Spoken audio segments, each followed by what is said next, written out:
everybody, and welcome to another episode of Street Smart University's Peak Performance Masterclass. We are your #1 personal development resource, bringing you world-class content straight from the experts to the man on the street. And today we are delighted to have with us Mr. Mukul Deva. Mukul he goes by many nicknames. He's also known as the India's literary stormtrooper, with many of his books being taken by Bollywood to potentially be made into movies. Mukul is also an entrepreneur, he is a professional coach, and he is a best-selling author as well. So to find out more about Mukul's coaching and mentoring services, you could visit his website at www.mukuldeva.com.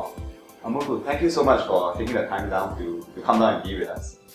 Thank you, Vincent. My pleasure being here. In fact, I am really looking forward to this interview with Street Smart University, because I also come from a similar university, the one called Life. I'm still studying there. So, Mukul, you have a military background. That's right. Spending, I think, almost close to 15 years in the Sikh light infantry in India. Yeah, 4 years officers training and 15 and a half years as an officer. I see. So what was it that made you take the leap and transition from a military man to a coach? Let me first tell you why I joined the army, because that's actually a better story. I had dropped out of school because I have a problem sitting in a classroom. So I was 16 when I quit school, and when you quit school when you're 16, then your career options are kind of limited, right? So I joined the army, and I had spent about 10 years and a little more in counter-terrorism. Then I had to focus on the home front, some personal reasons. So that is the reason I left the army. Why did I become a coach? Before I became a coach, I became an entrepreneur. Because when I left the army, I realized that without a degree, nobody was going to give me a job. So I set up my own company. Now that operates in about 60 cities in India, and we are a mid-sized company. We employ a fair amount of people. But then I realized that, I had enjoyed building the company, putting it up, professionalizing it, but I needed to move on, because my real passion is to help people grow. That's when I got certified as a coach. And I'm not just a coach, I'm also a mentor with the United Nations project. In fact, I just come back from Turkey after doing a leadership workshop for senior civil servants. So that's what got me into coaching. And I understand you really go beyond coaching as a mentor, as you said. Not only in the project that you mentioned, but also as a mentor to many aspiring young writers and people who really want to get their books published. That's true. Actually, I am a mentor both for book writing as well as a professional mentor for several corporates, where I mentor senior leaders in how to lead better. And young writers. So most of my young writers are college students or people who have got a great story to tell but don't know how to do it. So yes, I do that too. So was the path always so smooth sailing? You must have encountered many setbacks and obstacles in your early days as an entrepreneur or even a writer. Yeah. So do you really want me to make a list, because we'll run out of time? I have failed more often than I have succeeded. In fact, it's very fascinating. What do you call setback and failure? For me, a failure happens only when I stop trying. A setback happens about 5 times a day. So here I would like to just mention, I'm a big fan of Sun Tzu, So I believe that the way he said it, you've got to be like water. You keep flowing. Doesn't matter what comes in the way, water will always find its level and will keep surging forward. That's what we have to be. When I started as I started as an entrepreneur, I had no money. I'm from a very humble family background, and I had like $800 in my bank account when I left the army. So from there to driving $1 million business was definitely an uphill task. My first book, I must have sold about 500 copies. But I didn't whinge about it. I sat down, figured out what I needed to do differently, and then just wrote another book, and then another book. Till the time now, I've been on the bestsellers for about 5 years. So whenever you meet what you call a setback, it's just a little check.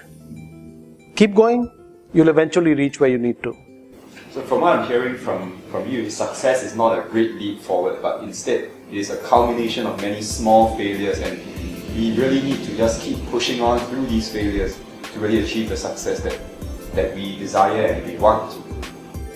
You see, success is not achieved. Success has to be perceived. Well, what is success? You must understand that human beings are progressive animals. When we achieve one milestone, we want something else. So it's not a destination which you're going to. Success is the journey itself, right?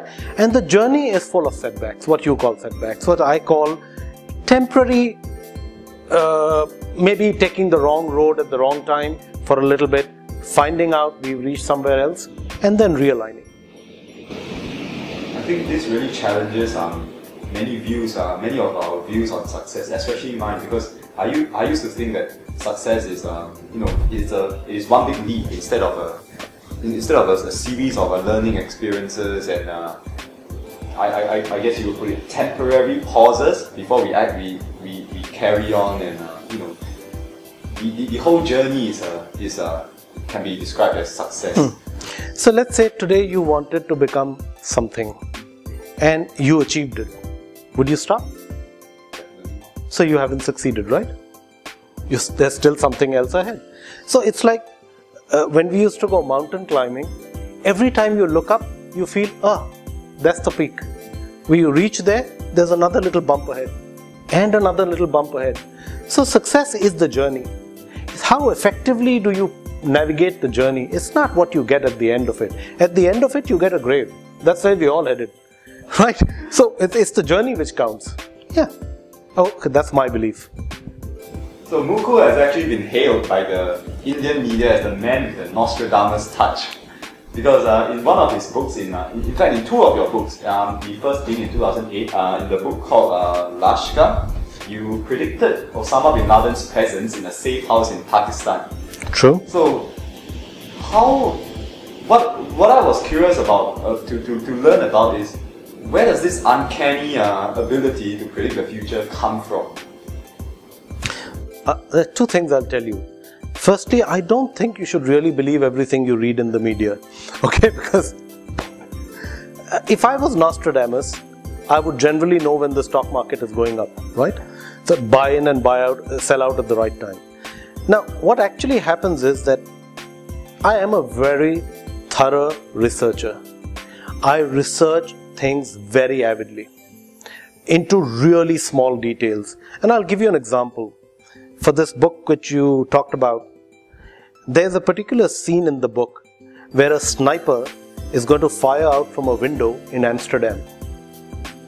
I actually traveled to Amsterdam, went to that hotel, spoke to the manager, went up to the particular room just to check whether a sniper would have the correct field of fire to be able to do what he wanted to do in the book.